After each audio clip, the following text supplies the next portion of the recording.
León del Atlantic Council del Laboratorio Digital Forense.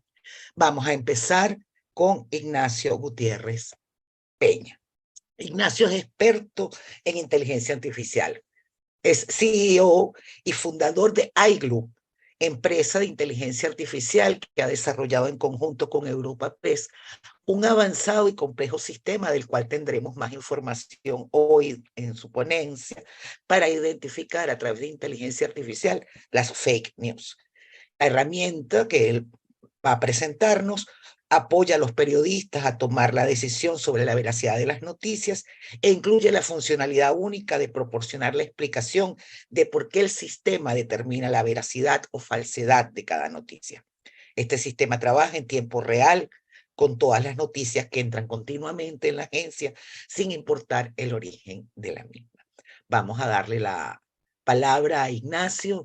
Tiene 25 minutos. Yo le voy a estar avisando para que termine a tiempo. Y luego pasaremos a la exposición de Esteban Ponce de León. Ignacio, tienes la palabra. Hola, muy buenas a todos. ¿Se me oye y se ve la pantalla? Perfectamente. Vale, bueno, pues lo primero de todo, saludarles a todos aquí buenas tardes desde Madrid, que es donde estamos nosotros. Buenos días a todos los que estáis en América, del mundo también. Esta presentación la vamos a hacer entre dos personas. La va a hacer Manuel Pardo, que es el director de Innovación y Desarrollo Digital de Europa Press, y yo, que soy el fundador y CEO de iGloop. Hace ya varios años, hace 2 años, empezamos a trabajar en desarrollar una herramienta para detectar fake news basada en inteligencia artificial. Es una herramienta que se lo contamos también al Ministerio de Innovación a través del CEDETI, que ha financiado también el resultado. Es una herramienta que tiene lenguaje, que entiende y procesa el lenguaje natural con Deep Learning, tiene técnicas de IA explicable y se presenta en un dashboard intuitivo. No pasa. ¿Se ve la pantalla? ¿Se ve? Sí, perfectamente. Voy a poner primero los antecedentes, ¿no? Los antecedentes de esta sociedad, que ya habéis estado hablando durante el día de ayer y no voy a repetir más. Es el tema de la ciberdelincuencia organizada, llevada incluso desde los gobiernos. También la facilidad que tenemos cada uno de nosotros por crear noticias falsas y que éstas se lleguen a viralizar. El tema de los deepfakes, que últimamente tanto preocupan, los mensajes de odio, que también son muy interesantes. Aquí voy a hacer un pequeño inciso. Hace varios años nosotros estuvimos con la ONU, que al final nos llevó a partir de un atentado que hubo en Sri Lanka, en el que murieron 200 y pico personas, en el que se dieron cuenta que en los meses justamente anteriores al atentado hubo en las redes sociales, por medio del islamismo radical, hubo un calentamiento de esto, y ahí se detectó también que también se puede detectar, viendo las zonas calientes en el mundo donde se meten mensajes de odio para prevenir, por ejemplo, atentados. Bueno, todo este mundo en el que se puede aplicar inteligencia artificial para detectar todo esto, nosotros lo hemos aplicado en un primer momento para identificar las fake news. Estos son un poco los antecedentes. Entonces, ¿cuáles fueron nuestras premisas, ¿no? Nuestras premisas eran desarrollar una herramienta para que ayude al periodista en la toma de decisiones. Esto era muy importante. No que le sustituya, que muchas veces se habla de que la inteligencia artificial va a sustituir al ser humano. Nosotros vamos a ayudar al periodista a que haga mejor su trabajo, ¿vale? Y dándole un cuadro de mandos que sea intuitivo, fácil de usar, por periodistas que no tienen ni conocimientos de programación ni de estadística. Y, por supuesto, que fuese multilingüe, ¿vale? Que entendiese noticias en cualquier idioma. A partir de ahí, os voy a comentar también cuáles son grandes retos que tiene la IA, la inteligencia artificial. Hay varios, pero 2 de ellos son muy destacables. Uno de ellos es que es una caja negra. No dice nada de cómo trabaja, de cómo llega a su decisión. Te da un resultado y tú te lo tienes que creer. Y otro de ellos es que la usabilidad es complicada. A pesar de que estamos viendo, por ejemplo, con herramientas como ChatGPT, en general el Machine Learning depende mucho de programadores, de consultores y de estadísticos para que realmente se pueda trabajar y se pueda sacar el uso. a ella, ¿no? Entonces, a partir con estos desafíos y con estas premisas y con estos objetivos que os he comentado, es cuando empezamos a desarrollar esta solución y este es el resultado. El resultado es una solución que detecta, que usa y procesamiento del lenguaje natural. Lo primero que hacemos es reconocer entidades desde las que hay en cada una de las noticias, personas, organizaciones, localizaciones, fuentes. Y luego se lanzan varios modelos en paralelo. Uno que clasifica, si es de economía, de política, de deportes, etcétera. Hay muchas clasificaciones, ¿vale? Por esto, ahí es lo primero que es uno de los procesos que se lanzan en paralelo. Otro es un análisis semántico que compara con bases de datos ya verificadas. Y voy a poner un ejemplo. Por ejemplo, entra una tú ves la distancia semántica entre la noticia que estás verificando y otras noticias ya verificadas que están en el fact-checking ya verificados, tanto de Europa Press como de Google, como de otras fuentes que tenemos. A partir de ahí también hacemos un análisis de inferencia. Un análisis de inferencia te dice, por ejemplo, cuando las frases es contradictorio, son neutrales o favorables. Os voy a poner un ejemplo.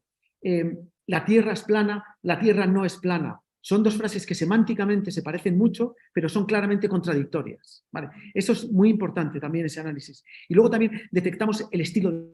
Sirve para dar un rating a la noticia y al final damos un scoring de fake o de no fake. Eso es lo primero que hace para detectar. Estos son todos los procesos que hace para detectar las fake news el sistema, la herramienta que hemos desarrollado. Pero hay un tema que va más allá y que es muy importante, que es la explicación. Porque ¿cómo podemos ayudar realmente a un periodista a tomar mejores decisiones si le dices cómo la IA, cómo la herramienta ha llegado a este resultado? ¿Por qué? Porque de poco sirve o de menos sirve que alguien te digan esto es fake con un 80% de posibilidades o no, o es veraz con un 90% de posibilidades, si no te dice la IA cómo ha llegado a esos resultados. Esto, como os he dicho antes, hemos hablado antes, es un gran reto, porque los modelos de Deep Learning no son explicables. Los modelos de Machine Learning te dan un resultado y tú te lo tienes que creer. Para eso hemos desarrollado también modelos más estándares, como pueden ser los Shapley Values, para que realmente la razón de por qué ha tomado la decisión y que de esa forma pueda tomar la decisión más rápida. Vale, esto hay un tema aquí en los procesos en el que te juegas la reputación, ¿no? En los procesos críticos la explicabilidad es muy importante. Por supuesto, la rapidez también era muy importante. Todo este sistema tenía que estar desplegado en el serverless y procesamiento en paralelo. ¿Qué significa esto? Que tiene capacidad ilimitada. Ya pueden entrar miles de noticias simultáneamente, que lanza procesos simultáneos, miles de procesos simultáneos para darte el resultado inmediatamente de los miles de noticias, ¿vale? Era muy importante que esto fuese escalable también. Por eso el despliegue en el cloud era muy importante. Y aquí voy a ceder la palabra a Manuel Pardo, que es el director de desarrollo digital e innovación en Europa Press, que es el que va a contar ya con los resultados, os va a enseñar unos resultados de todo esto que os he contado ya. Pues muchas gracias, Ignacio. A ver, lógicamente este es un desarrollo que hemos completado hace poco y estamos ahora en la fase de empezar las primeras pruebas. Es un proceso iterativo, con lo cual conforme iremos probando, iremos mejorando, iremos aprendiendo y adaptando. Entonces, casi estáis viendo en tiempo real los primeros ejemplos de la herramienta, lo cual me parece que es un ejercicio pues, bastante interesante. Si quieres, Nacho, pasa a la siguiente página. Aquí veis, sí, verificación de la noticia. Esta es un poco la pantalla de entrada, luego se podrá automatizar más en función entre los inputs, pero por ahora, para probar, pues es una prueba manual donde se escribe un titular y un cuerpo. Aquí hemos puesto una noticia que es claramente falsa, sacada del Mundo Today, que es un satírico, que es, pues, millones de hombres se niegan a ver el fútbol femenino hasta que las jugadoras vuelvan a tener menos derechos. Y luego el cuerpo, pues, ahí lo podéis leer. Básicamente cuenta, oye, pues que los hombres ya no quieren ver el fútbol porque las mujeres tienen demasiados derechos. Es una noticia que, en principio, una persona, pues, enseguida sería capaz de darse cuenta que es un tono levemente satírico. Tardaría algo de tiempo y es un poco el comenzar con esto, a ver la herramienta cómo de rápido y si es capaz de detectarlo o no. Entonces, le das al botón de analizar y te dice la veracidad. En este caso te dice que parece falsa con una confianza alta. Hasta ahí la caja negra y luego viene todo el campo de la explicabilidad, que es la siguiente página. que es intentar darle al periodista herramientas para intentar ver por qué la máquina dice que esto es falso o no falso. Lógicamente, la máquina nunca va a saber si es falso o no falso, pero te puede dar indicaciones de cosas que le hacen sospechar, por todo lo que decía antes Nacho. Entonces, veis que hay 3 pestañas, que es análisis de texto, evolución texto y evolución gráfica. Comienzo por evolución gráfica, que es la que veis en la pantalla, que es un poco la más intuitiva. Que va viendo conforme avanza el texto, el modelo cómo va tendiendo a pensar que es más falso que verdadero o que es más verdadero que falso. En este caso, pues se ve que empieza ya con dudas, le parece todo un poco raro y luego, pues en la frase cuarta en concreto, dice, oye, esto tiene pinta de ser fake. Si quieres, pasamos de página, Nacho. En la siguiente pantalla puedes ver, o sea, en evolución texto, puedes ver un poco el análisis de cada frase en concreto para decir, oye, ¿por qué esta frase le ha inclinado a pensar que es fake o no fake? La frase concreta dice, oye, pues las mujeres deben ser precarias y tener otro trabajo. Se podía leer hoy en uno de los comentarios más votados del diario Marca. Pues el modelo, pues después de analizando los patrones del corpus que tiene, pues se entiende que leer hoy en los comentarios del diario Marca no es un periodismo serio, no es una fuente reputada. Esto le saltan las alarmas. A esa frase en concreto, pues ya dice, y esto me decanta a pensar que eso es falso. Si pasáis a la siguiente, uno puede analizar el texto ya casi a nivel de palabra. A nivel de palabra es un poco confuso porque, claro, el hombre y también la máquina en cierta medida lo que hace es analizar frases y patrones, con lo cual las palabras sueltas en sí mismas tampoco es que sea lo más intuitivo del universo, pero sí con colores puedes tener una idea de palabras que le chirrían, intentar bajar el nivel de palabra. En este caso, leer hoy es algo que le chirría bastante, porque en general el buen periodismo no suele ser leer hoy, puede decir, oye, pues el martes 14 de octubre en tal sitio. Entonces, leer hoy es una de las cosas que más le ha chirriado. No es solo eso, pero eso es. Entonces, bueno, es sencillo, un ejemplo sencillo, pero que sí nos da la confianza, oye, que esto es bastante interesante, porque la máquina en cuestión de segundos, pues coge una noticia que es verdad que nosotros todos pueden darse cuenta que es levemente satírica, pero no es tan fácil para un ordenador darse cuenta de que esa noticia no es verdad. Y te detecta patrones y cosas que le hace pensar que sí, que eso no es correcto. Así que os pongo un segundo ejemplo. Este ejemplo es una noticia que sí es correcta y por la mayoría de los estadounidenses son críticos con la gestión de la crisis migratoria en la frontera de México. Bueno, pues es una noticia, bueno, no sé si es correcta o no, pero el sistema le da avisos de que sí que tiene pinta de ser correcta. Si analizamos un poco más, repetimos un poco el ejercicio, decimos que al principio anda con ciertas dudas, pero conforme avanza el artículo, pues se va decantando hacia que es correcta. Tiene dudas y luego pues va decantándose. Y si avanzamos a la siguiente pantalla, la de análisis del texto, en este caso pues, se lee mejor así, os he pintado esta, aunque normalmente por frases quizás sea más rápido para el periodista, pero a efectos nuestros, intentar entender qué está pasando, pues si ya ves que estamos entretenidos intentando ver qué es lo que la máquina está viendo para pensar que esto es verdad. Y sí que vemos que, por ejemplo, pues frases como muy conceptuales, pues una encuesta del Centro de Investigación llevada a cabo entre el 5 y el 11 de abril a 5.109 adultos, adultos americanos, o por ejemplo, frases como ha aumentado 20 puntos porcentuales, del 20% al 46%. Son frases, patrones que la máquina las asigna pues, a buen periodismo, a cosas pues, porque de alguna manera está muy cuantificado, porque cuando ha aumentado 20 puntos porcentuales, pues ya también te marca dentro de una serie de que ha habido un estudio anterior. Bueno, son cosas que la máquina pues valora positivamente en su intento de descubrir de manera automática si esto es un periodismo serio o si es algo más tendente a parecer ser verdad que no. O hay frases que pues, le ponen un poco la duda, porque a lo mejor pues, son frases un poquito más alarmistas o más generales. Las frases generales sobre crisis migratorias las pone un poco en entredicho, salvo que luego vea datos que las soportan. Eso es lo que vemos un poco que la máquina va haciendo. Si quieres os pongo algún ejemplo más. Aquí, por ejemplo, pues vamos, que ya te digo que estamos nosotros también investigando y luego viendo esto, cómo se puede aplicar y qué sesgos puede tener y cómo mejorar el corpus. Para mejorando el corpus, entrar en el modelo mejor y que vaya mejorando. La clave de esto, estos modelos muchas veces se trata de arrancar y una vez lo vas usando va mejorando. Entonces, este es la versión 1.0. Entonces, el analizarlo a nosotros nos ayudará a ir mejorando. Pero en este caso en concreto, pues en rojo vemos la Colegio de Medicina Smith de la Florida, pues le chirría un poco. Pues que es verdad que, no sé, Colegio de Medicina, pues una traducción a lo mejor no muy exacta, pues más la Facultad de Medicina de Colegio de Medicina, a lo mejor no es una fuente que en el corpus tenga mucha representación. Es algo que, oye, pues si pues un periodista y tiene dudas sobre si esto es correcto, pues le indica que, oye, fíjate bien a ver si la fuente, ese colegio realmente existe, si es fiable, si habla de estas cosas, con lo cual también te apunta a las cosas que la máquina dice, mira, tengo dudas un poco por esto. El Colegio de Medicina Smith de la Florida, pues aquí, tal como está construida, no sé, le hace tener alguna duda. Pues eso es interesante. Interesante ver si es un fallo del modelo, del corpus, o que es que realmente se llama Facultad de Medicina. En fin, o que normalmente los estudios son de las universidades, no de las facultades. Bueno, ahí hay algo que él indica algo sospechoso sobre lo que profundizar. Si queréis, pasamos al siguiente ejemplo. Esto es una verificación de nuestros amigos de Verificat con los que colaboramos.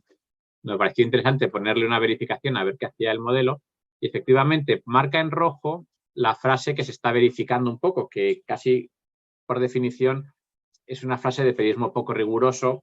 En este caso, al venir de una entrevista de un político no está muy documentada, pero dice, oye, pues cuando un hombre después en labrada, como hemos leído hoy en el Confidencial, tiene que buscar un puesto de trabajo, lo tiene más difícil. Y bueno, es una afirmación que hemos leído en el Objective. Entonces esa frase pues está mucho de se ha leído, se saca. Entonces al principio el modelo la pone como que le extraña un poco, lo pone en entredicho. Luego conforme avanza, pues la verificación que han hecho nuestros compañeros, pues se ve que tienen datos concretos, un montón de información que el modelo va marcando en azul y que te indica, oye, pues que la parte esta de la verificación está muy bien hecha y que el modelo es capaz de decir, pues esto es buen, no sé si decir buen periodismo o no buen periodismo, al final es un modelo que no conoce la realidad, con lo cual es incapaz de decirte si es verdad o no es verdad, pero es capaz de decirte que toda la parte azul, pues es un análisis muy riguroso, que está muy bien hecho, que pinta muy bien, y que las partes rojas pues no lo tiene muy claro. Bueno, pues es interesante, hemos hecho esta prueba de pasar una verificación profesional y ver que efectivamente pues marca muy en azul lo riguroso que han puesto los compañeros. Otro ejemplo, en este caso de ciencia, pues esta es una noticia sobre si el deshielo del permafrost, el cambio climático, los desastres que pueden suceder.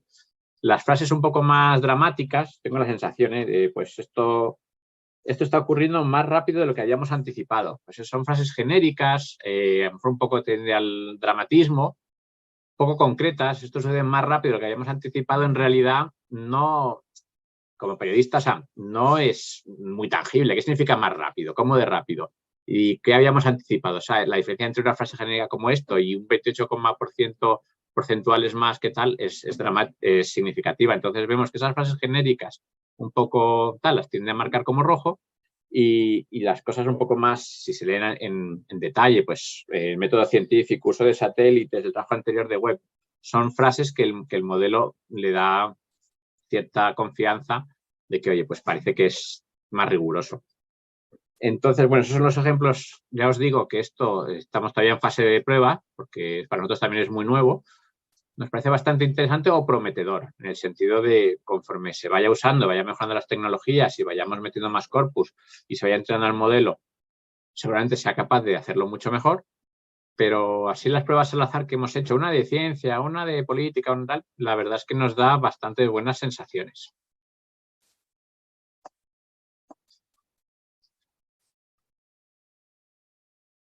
Y ya pues cedo, no sé si la pregunta o cedemos al siguiente panelista, ya lo que nos digáis.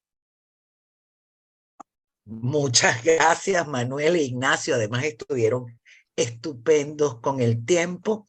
Sí tenemos algunas preguntas, pero vamos a dejarlas para la ronda de preguntas al final. Vamos a darle la palabra a Esteban Ponce de León, del Laboratorio Forense Digital, de Investigación Forense Digital del Atlantic Council, mexicano con sede en Colombia.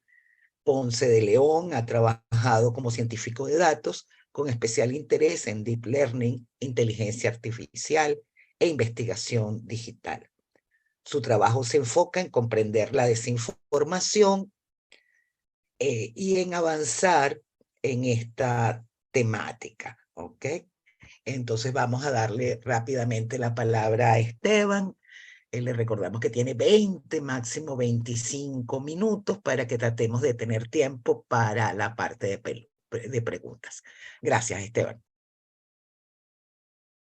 Hola, muchísimas gracias, Mariela. Mariela, y un saludo para todos desde Bogotá.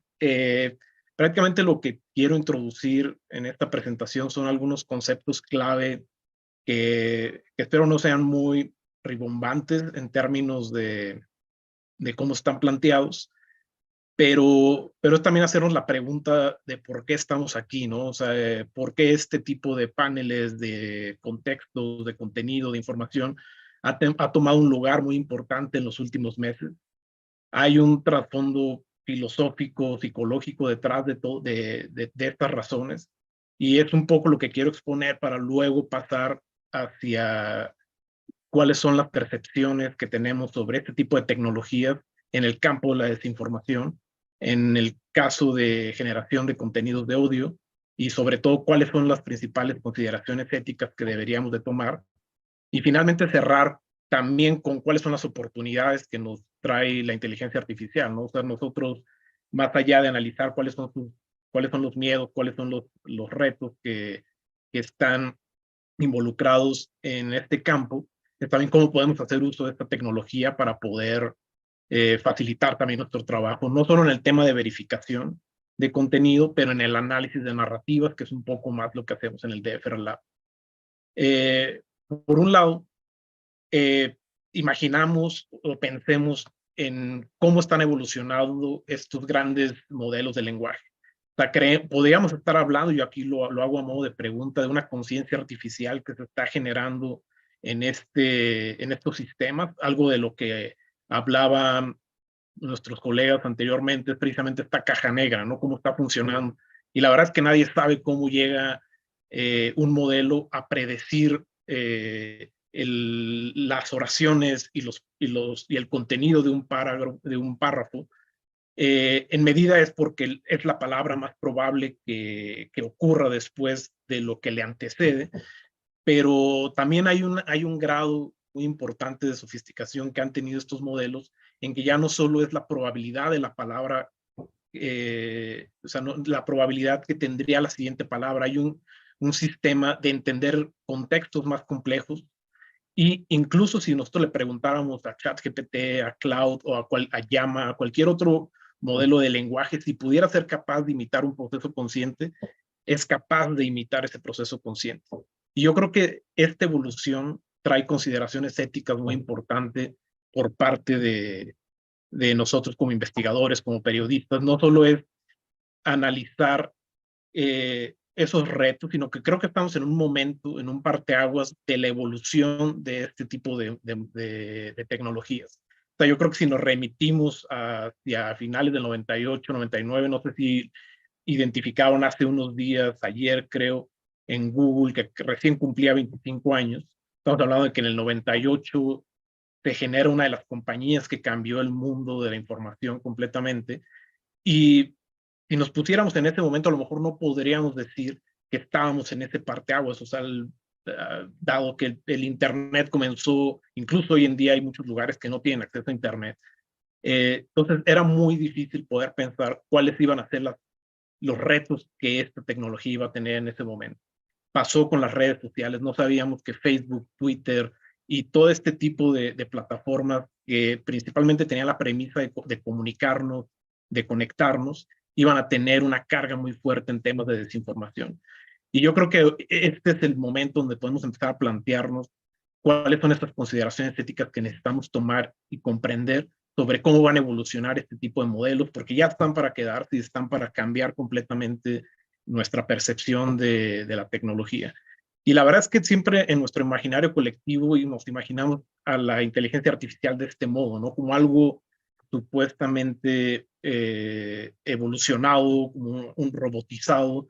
Tendemos a generar estas características humanas en ciertas tecnologías, pero si hiciéramos esa metáfora o esa analogía, la verdad es que no estamos en esta situación, estamos todavía así, muy primitiva. La verdad es que no, aunque están evolucionando muy fuerte este tipo de modelos, aún están en una etapa bastante primitiva y creo que estamos en un muy buen tiempo para comenzar a comprender y a preguntarnos cuáles son estas consideraciones éticas El otro concepto que le quiero introducir es de ruptura. Creo que en el tema de ruptura es precisamente cuáles son esos desafíos y retos en la verificación del contenido, dado que los sistemas van a ser más complejos cada vez. Con esto no solo es la generación de imágenes de manera,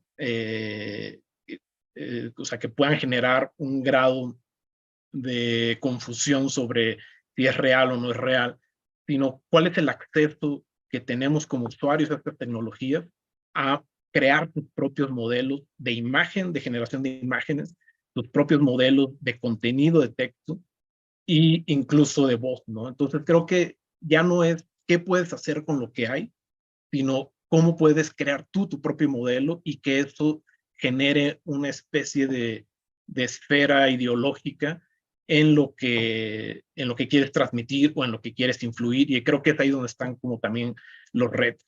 El último concepto, que es el más ribombante, es como mente bicameral generativa, y esto tiene sentido y ahorita les explico por qué.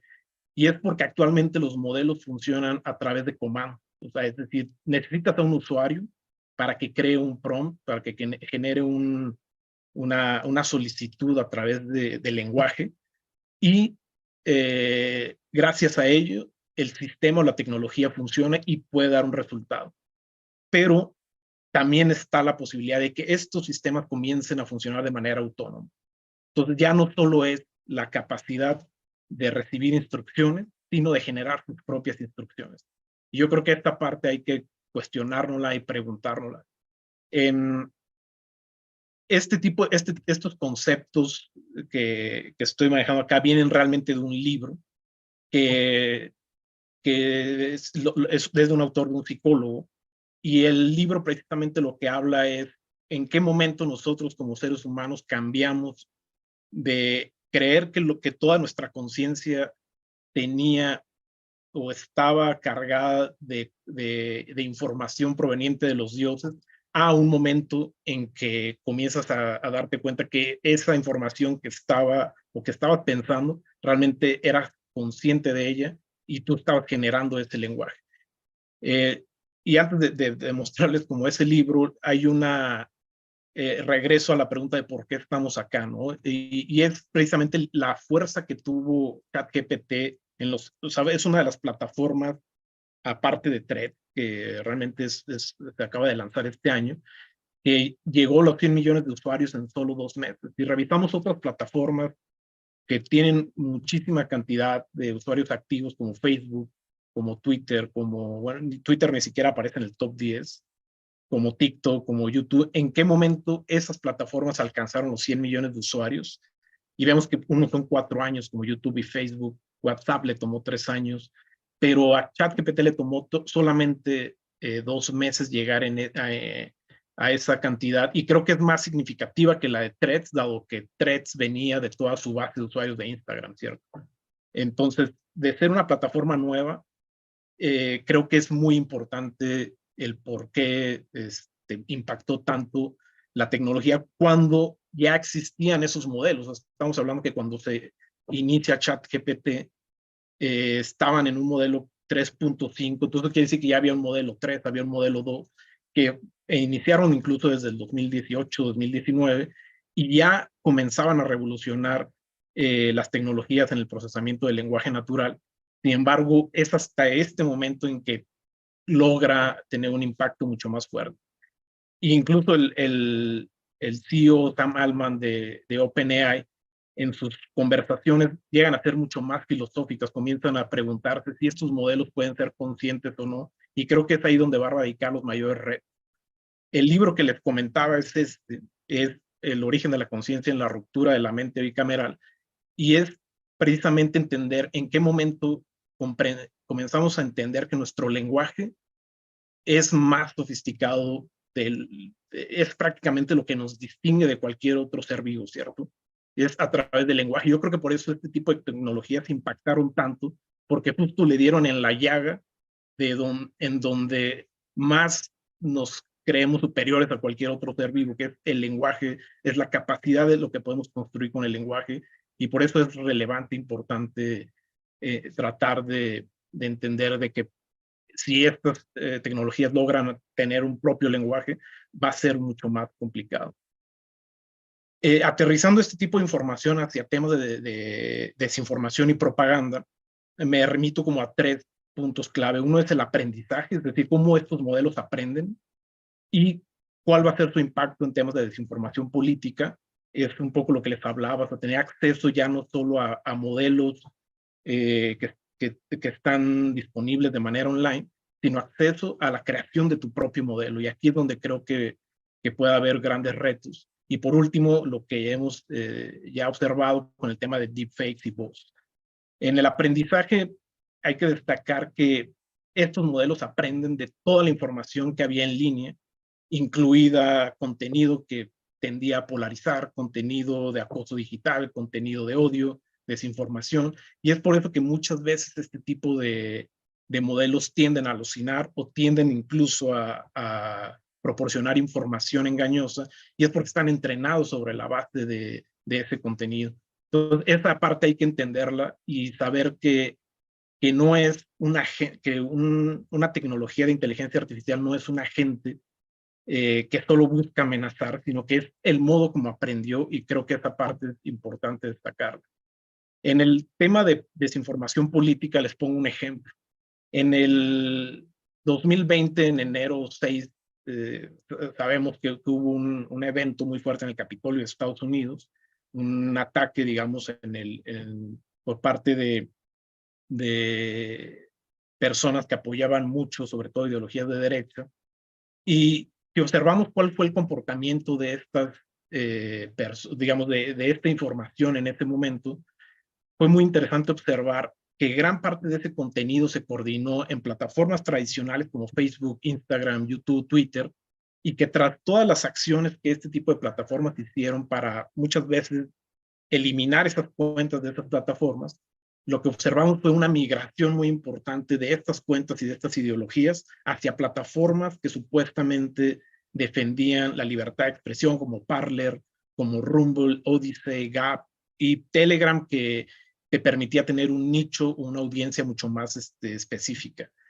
Pensemos o traspolemos, digamos, este tipo de información y este tipo de dinámica y comportamiento hacia los grandes modelos de lenguaje. Es decir, ya no solo va a ser utilizar ChatGPT o cualquier otro modelo para quizá generar contenido, que yo no me atrevería a decir que con ese contenido vas a generar información falsa, sino que vas a comenzar a utilizar modelos que reflejan ideologías o visiones concretas, que van a ser modelos que tienen sesgos informativos o modelos que van a incrementar la polarización. Y de esto te hablo de 2 ejemplos. Uno es TOF, que es un modelo de lenguaje conservador, y el otro que se llama Freedom GPT, que su objetivo es que todo el output o todos los resultados que solicitas en la conversación con estos bots es que no sean, o que digamos que esos resultados no sean censurados y no estén limitados por ciertas prácticas como las que está realizando ChatGPT, de no caer precisamente en discursos de odio. Entonces, ya existen estos modelos y creo que esto también va a ser una tendencia a que se van a generar esferas mucho más concretas sobre este tipo de modelos. El tema de deepfakes y bots, bueno, esto es también el fácil acceso que hay a plataformas para clonar estilos de voz y modelos personalizados para generación de imágenes que podían comenzar también a tener un impacto muy fuerte o vulnerar, por ejemplo, ciertas comunidades y ciertas personas de manera específica, y que pueden estar muy relacionados con temas de propaganda. Aquí, por ejemplo, hay 2 ejemplos en una publicación que hizo de New York Times en este sitio que se llama Wolf News, que realmente utilizan solamente avatares de AI, donde ya hay una personalización sobre el uso de la voz, del audio, y que generan noticias en este sentido, en este formato, y que esto ya se estaba también utilizando precisamente en China, que es prácticamente donde origina, y que esto tiene una carga muy fuerte a temas de propaganda o operaciones de información. Llegando a la parte positiva, digamos, como nosotros en el DFR Lab estamos utilizando AI para ayudarnos en nuestras investigaciones digitales. Realmente lo que estamos realizando es hacer uso de análisis semántico, modelado de temas, clasificación de texto, y que muchas veces la clasificación es saber si ese contenido tiene una carga de discurso de odio o no. Y lo que estamos utilizando son crear paquetes, repositorios de código, que cuando tenemos una base de datos de texto, por ejemplo, mensajes de Telegram, poder analizar toda esa información y con ello poder clasificarla y tener un análisis mucho más rápido que en otros momentos requeriría un trabajo manual, y sobre eso comenzar a configurar más la premisa de nuestras investigaciones. Entonces, lo que hacemos es obtener las narrativas,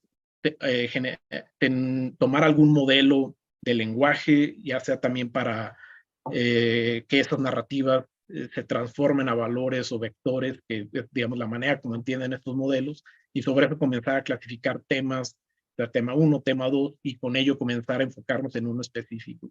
Y esto nos ayuda mucho para nuestras investigaciones. Bueno, prácticamente aquí cierro y estoy atento a cualquier duda que tengan.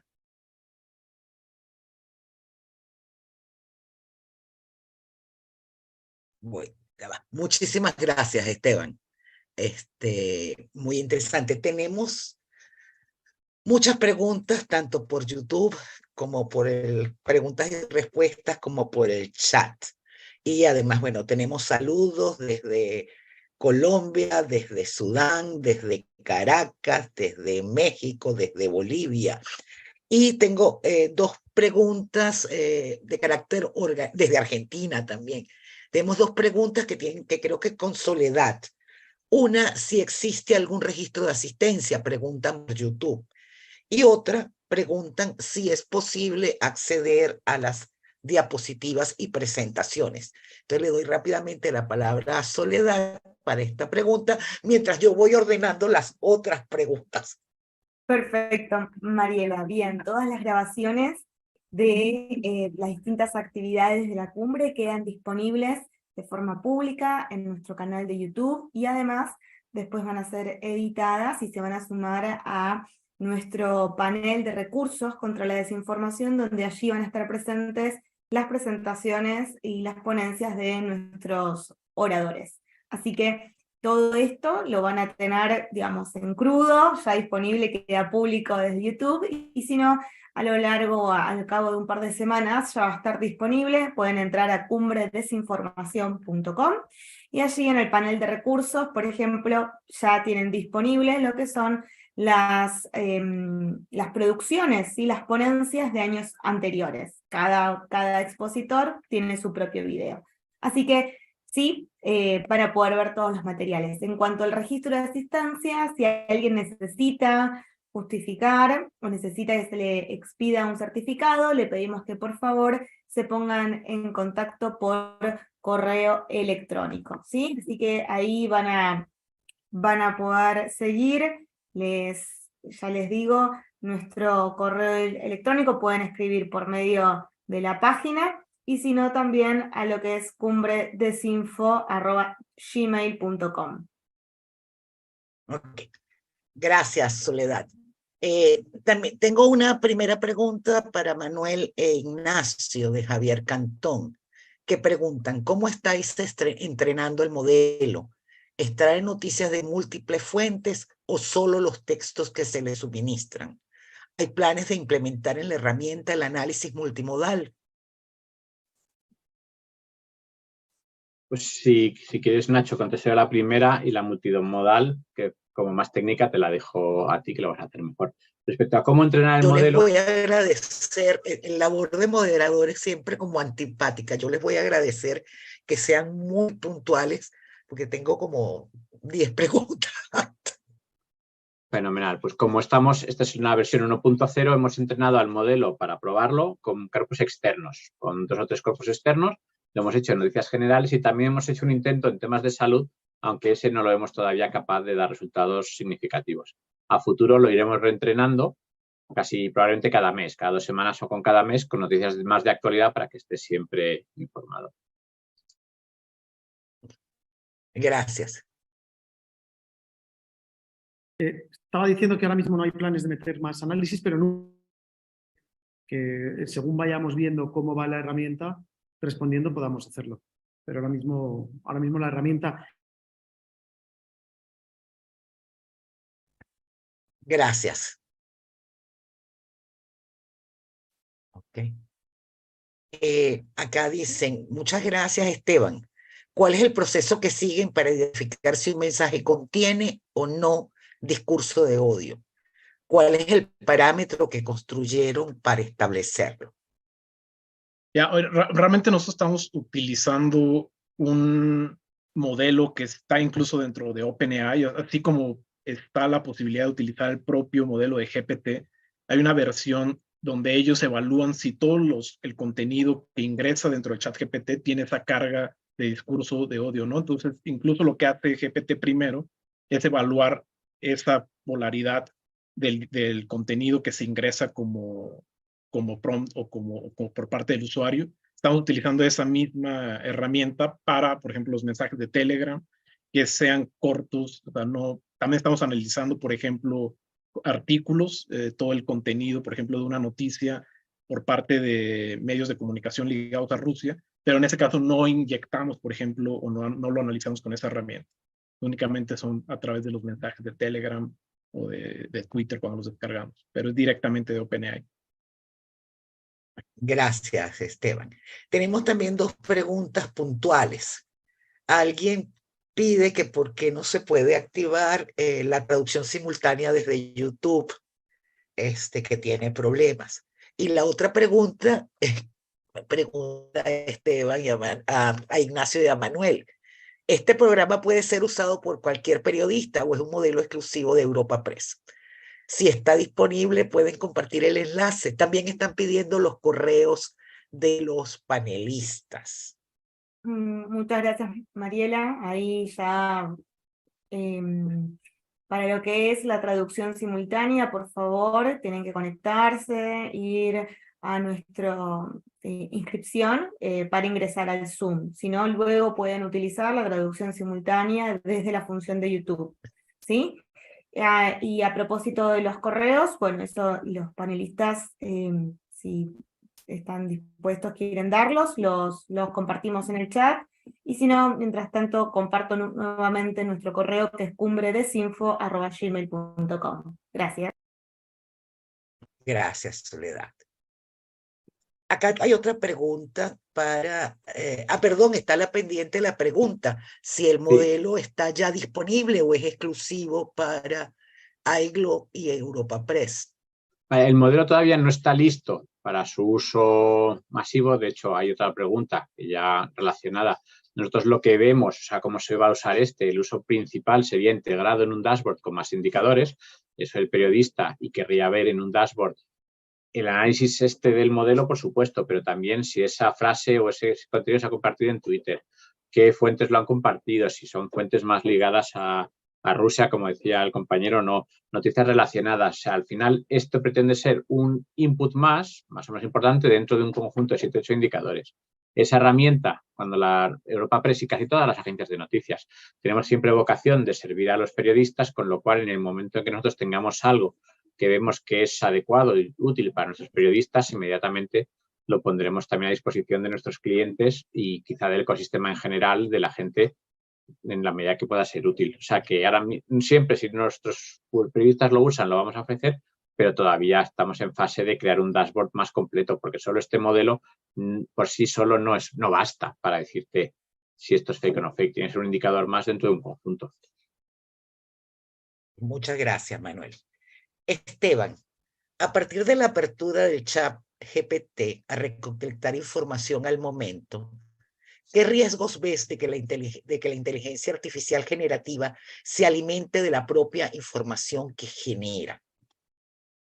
Pues justo con el tema de ChatGPT, creo que hay una barrera muy interesante metodológica que está utilizando OpenAI que se llama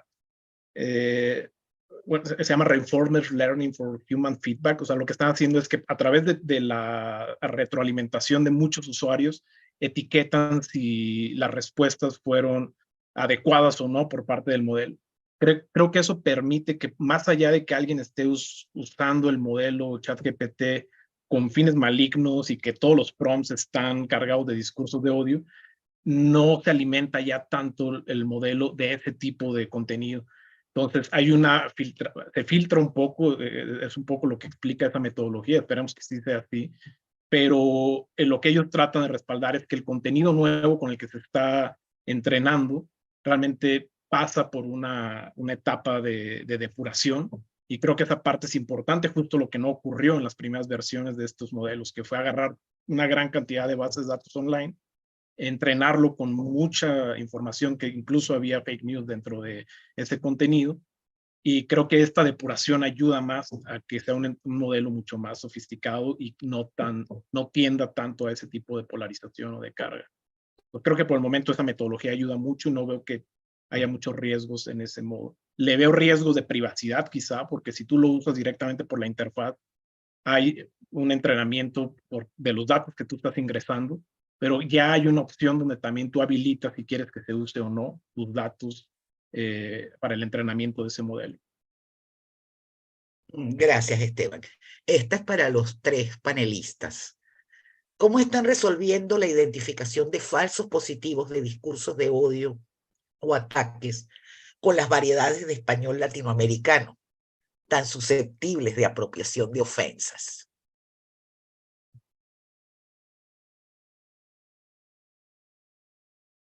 En nuestro caso en concreto, como no estamos todavía en esa fase tan avanzada, no se ha dado ese problema práctico. La solución vendrá, por supuesto, por el corpus. En la medida que tengamos un corpus, por ejemplo, solo de medios españoles, pues puede haber contenido latino que el corpus lo tenga menos identificado. En la medida en que vayamos a hacer un modelo más global con corpus de más sitios, pues estará más balanceado y ese problema, al menos en nuestro caso, tenderá a solucionarse. Pero siempre será el uso. Si un uso más local y la retroalimentación al modelo es más de tipo usuario, pues esos sesgos existirán, seguramente, al menos en nuestro caso. Muchas gracias. Esteban, ¿alguna observación sobre los distintos significados del lenguaje y cómo procesarlos desde la inteligencia artificial?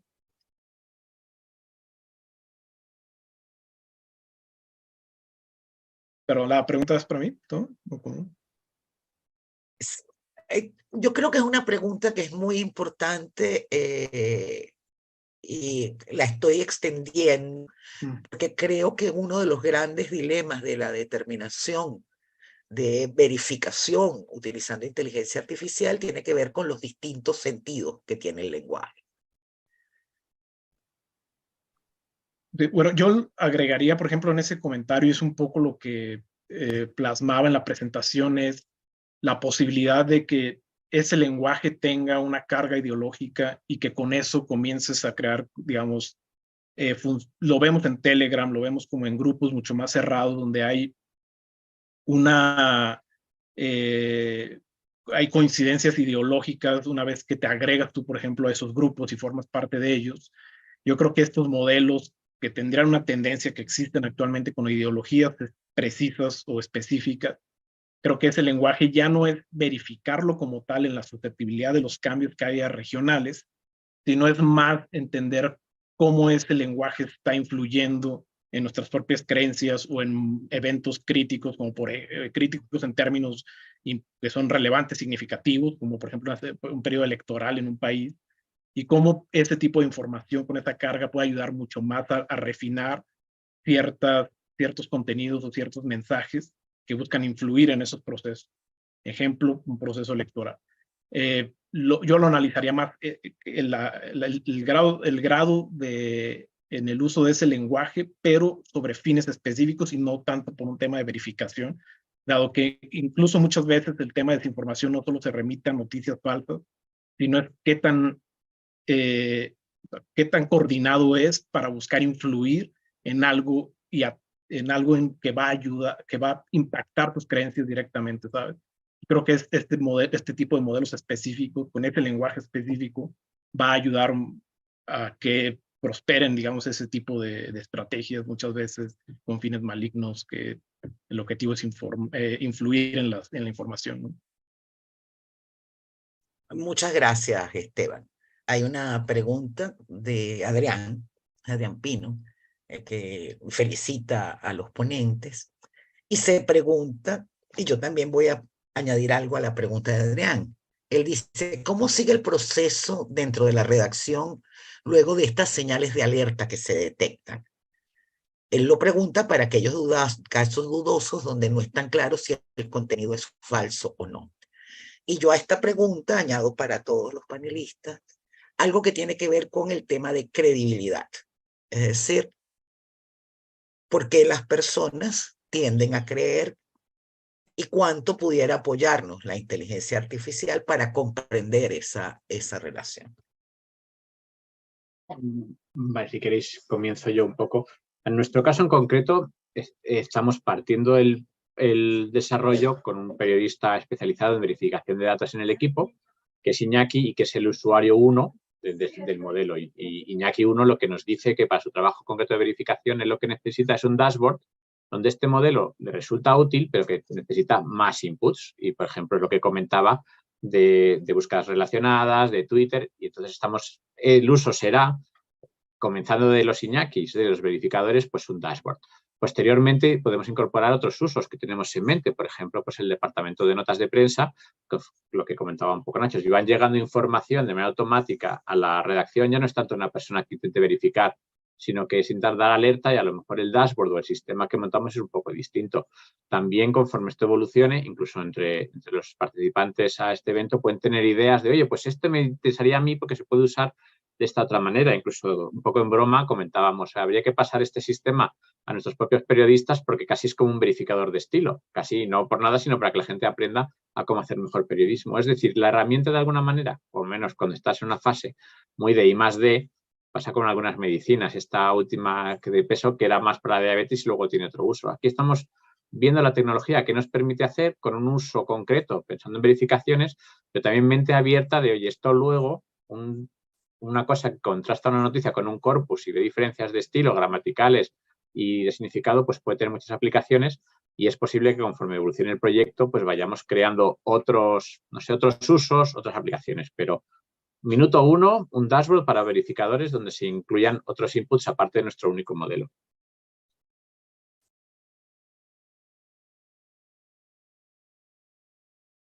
Gracias, Manuel. Ignacio, ya estamos cerrando. Sí, sí, Mariela, ¿puedes repetir la pregunta? Si quieres. No, un poco quería que conversaran un poquito sobre un poco cuáles son los desafíos que se plantean más allá del producto estrictamente periodístico. Entendemos que la inteligencia artificial está trabajando solamente, en el caso del modelo que ustedes presentan, con el producto. Y yo me pregunto que qué aportes, saliéndonos un poco del tema ya para cerrar, podemos encontrar para trabajar los temas de credibilidad, de por qué tendemos a creer aquellas informaciones que son falsas y qué aportes desde la inteligencia artificial pudiéramos encontrar en cuanto a tendencias de la población, etcétera. Bueno, yo creo que la pregunta es más para, a lo mejor para un sociólogo que sepa por la gente tiende a creer, ¿no? Más que realmente, ¿por qué la gente tiende a creer cuando cuando una cosa se viraliza y es que muchas personas apoyan algo, pues la gente apoya, la gente como viene de muchas otras personas, pues se lo piensan que es verdad, ¿no? Y eso es algo que es así. Entonces, yo creo que ahí la inteligencia artificial, evidentemente, pues sí que puede ayudar a poner freno a todo esto, porque primero a que no se viralicen las cosas, primero poniéndolo freno antes, ¿no? Identificando la realidad antes de tiempo. Y yo creo que ahí todavía hay mucho por hacer también. Muchas gracias, Ignacio. Esteban, si quieres comentar algo más para ya cerrar esta primera sesión del día 2. Ya, pues solo recomendaría, por ejemplo, en esta parte o sea, no creo que todavía estemos en un punto donde la inteligencia artificial ayude a mitigar esos sesgos informativos que como humanos tenemos cuando crees en algo que está siendo viral. Pero hay lecturas muy interesantes precisamente sobre ese concepto en psicología que se llaman sesgos informativos y es precisamente cómo tendemos a clasificar nuestra información y muchas veces también si es compartida incluso por gente que porque le tienes más confianza, entonces tiendes a creer más esta información. Ya no solo es que se viraliza a través de una red social, pero si te lo compartieron en un grupo familiar o es donde más logras observar ese tipo de contenido, pues tiendes a creerlo mucho más. Entonces es un concepto que incluso se está estudiando mucho del tema de sesgos y que tiene mucha relación sobre por qué la desinformación tiene un impacto muy fuerte más que la verificación, ¿no? O sea, si midiéramos las métricas e interacciones de engagement sobre la noticia falta o la que buscó influir, es mayor que la que verificó o expuso el caso de desinformación. Y eso te habla mucho de por qué las personas tendemos mucho a caer en este tipo de noticias viralizadas. Bueno, aquí hay una última pregunta. Ya voy a terminar, Soledad. Me he pasado solo 4 Sí, minutos. ya Dame un estamos en minuto más. tiempo. Okay, tengo la última pregunta. Dicen, ¿cómo la inteligencia artificial puede colaborar para seguir, traquear a quienes financian páginas fake o campañas de desinformación?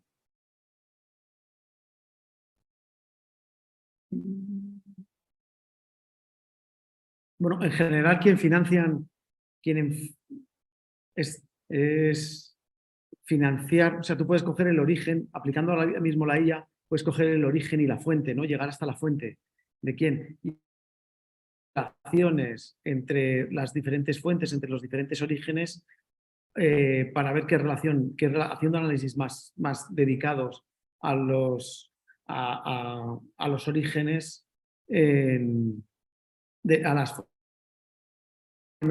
que no es sencillo, porque generalmente quienes financian estas páginas fake o estas campañas de desinformación, pues no dan la cara, ¿no? Directamente. Entonces eso no es fácil. Habría que buscar relaciones entre diferentes fuentes y una vez que encontraras esas relaciones, ver quién está detrás. Y por nuestro lado también una advertencia quiere decir que a veces el remedio puede ser peor que la enfermedad. Las leyes de privacidad, por lo menos en Europa, son bastante fuertes y yo creo que eso es positivo porque hay países donde a lo mejor los malos quieren descubrir al periodista que está detrás y traquear un poco el origen último, estas cosas al final también, verdad que la desinformación es un problema en unos países, en otros es más la seguridad del periodista y bueno, hay que balancear un poco la capacidad de la inteligencia artificial con la privacidad y también pues nuestro enfado ante cosas que consideramos desinformación versus la libertad de prensa. Entonces es verdad que también nos movemos muchas veces, ahí ya son debates muy amplios y estaríamos otra hora entera, pero en fin, que es un debate muy amplio y que no todo lo que se puede hacer técnicamente a lo mejor es peor el remedio que la enfermedad. Sí, bueno, voy a agradecer a los panelistas, al público que nos acompañó por la sala de Zoom, al público que nos está acompañando por YouTube, a Soledad y a Ricardo, y cerramos la primera sesión del día de hoy. Feliz día.